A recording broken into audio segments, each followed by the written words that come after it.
नमस्कार भाई ओ बहना में संतोष मेरा यूट्यूब चैनल को स्वागत। भारत में पारिवारिक प्रणाली पर निबंध। भारतीय कुटुंब अथवा परिवार का अर्थ meaning of Indian family organisation बटा सिस्टम।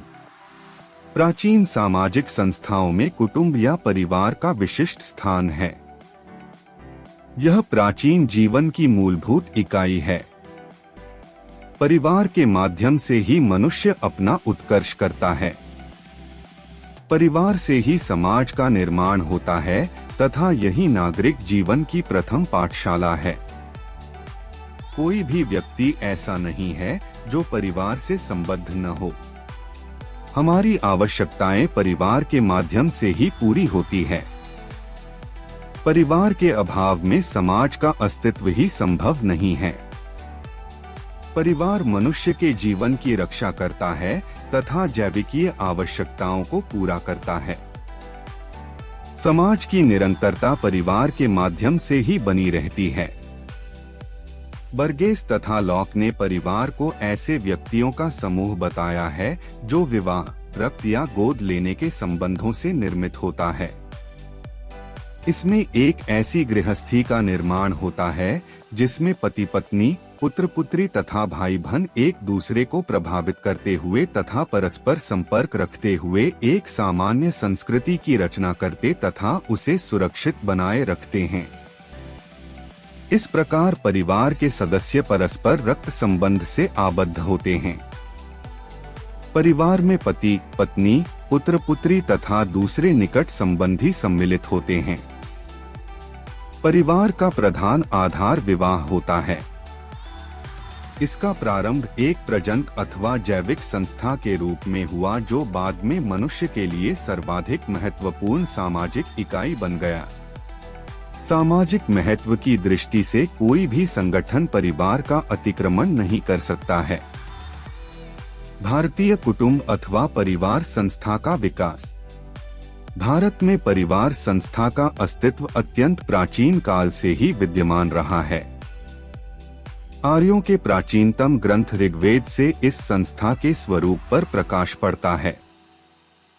ज्ञात होता है कि पूर्व वैदिक काल में संयुक्त परिवार की प्रथा थी जिसमें माता पिता, पति पत्नी, भाई बहन, पुत्र पुत्री आदि के साथ ही साथ अन्य संबंधी भी निवास करते थे। वे सब एक ही घर में रहते थे, साथ साथ भोजन करते थे, एक धर्म का पालन करते थे तथा परिवार की संपत्ति पर सभी का अधिकार होता था। परिवार पितृसत्तात्मक होता था। इसमें पिता परिवार का निरंकुश शासक होता था तथा सभी सदस्यों को उसकी आज्ञाओं का पालन अनिवार्य रूप से करना होता था। ऐसा पता चला है कि संयुक्त परिवार में 4 पीढ़ियों तक के सदस्य रहते थे। पिता का परिवार के सदस्यों पर असीमित अधिकार होता था। आवश्यकता पड़ने पर वह उन्हें कठोर दंड दे सकता था। वैदिक साहित्य में पिता द्वारा पुत्र को बेचे जाने, दान में दिए जाने, आंखें निकलवा लेने तक के उदाहरण मिलते हैं। किंतु सामान्यतः पिता तथा पारिवारिक सदस्यों के संबंध सौहार्दपूर्ण हुआ करते थे तथा पिता उनका पालन पोषण, देखरेख, शिक्षा दीक्षा, सुरक्षा आदि का समुचित प्रबंध करता था। उत्तर वैदिक काल में भी संयुक्त परिवार की प्रथा बनी रही। कभी कभी पुत्र अपने पिता के जीवन काल में ही पारिवारिक संपत्ति को बंटवा लेते थे, जिससे पिता को महान कष्ट होता था। सूत्रों के समय में पारिवारिक जीवन को व्यवस्थित करने के लिए अनेक विधान बनाए गए। गृहस्थ सूत्रों में बड़े बड़े परिवारों का उल्लेख मिलता है। सभी सदस्य गृहस्वामी, पिता की आज्ञा का पालन करते थे। पिता की मृत्यु के पश्चात उसका बड़ा पुत्र गृहपति बनता था। बौद्ध काल में भी संयुक्त परिवार की प्रथा थी जिसमें सबसे ज्येष्ठ आयु का व्यक्ति गृहपति बनता था। कभी कभी परिवार के सदस्य पिता की आज्ञा के विरुद्ध भिक्षु जीवन में प्रवेश कर जाते थे। बौद्धों तथा जैनों ने गृहत्याग तथा मठ जीवन का आदर्श सामने रखा। इससे संयुक्त परिवार की व्यवस्था को गहरा आघात पहुंचा। पुरुषों के साथ साथ कभी कभी स्त्रियां भी अपना परिवार छोड़कर भिक्षुणी बन जाती तथा घर से दूर मठों में निवास करती थीं। ऐसी स्थिति में संयुक्त परिवार के टूटने का संकट उत्पन्न हो गया। हिंदू शास्त्रकारों ने परिवार को व्यवस्थित रखने के उद्देश्य से अनेक नियमों का विधान प्रस्तुत किया।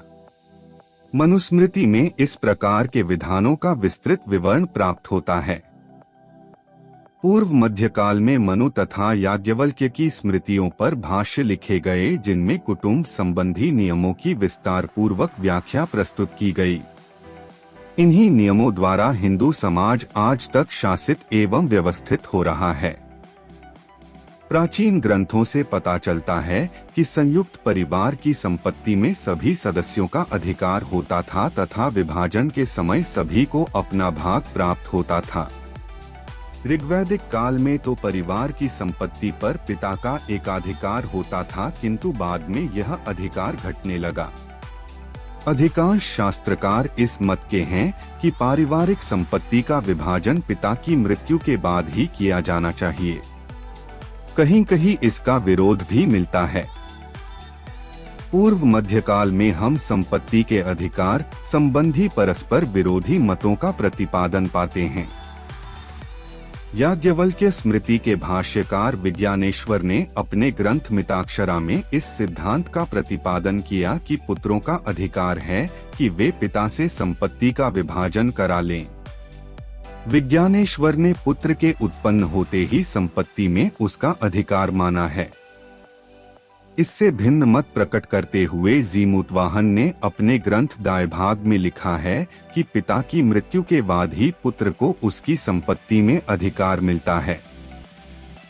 किंतु दोनों इस विचार के समर्थक हैं कि पिता का पारिवारिक संपत्ति पर पूर्ण अथवा निरंकुश अधिकार नहीं होता है।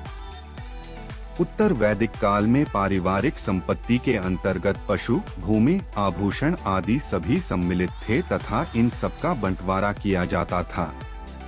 किंतु मध्यकाल से यह सिद्धांत प्रतिपादित हुआ कि संयुक्त परिवार की संपत्ति के अंतर्गत सदस्यों की निजी कमाई, दान आदि सम्मिलित नहीं है तथा इन पर प्राप्तकर्ता का ही पूर्ण स्वामित्व होता है। स्त्री की निजी संपत्ति स्त्रीधन कही गई है, जो वह दहेज या उपहार में प्राप्त करती थी। Thank you.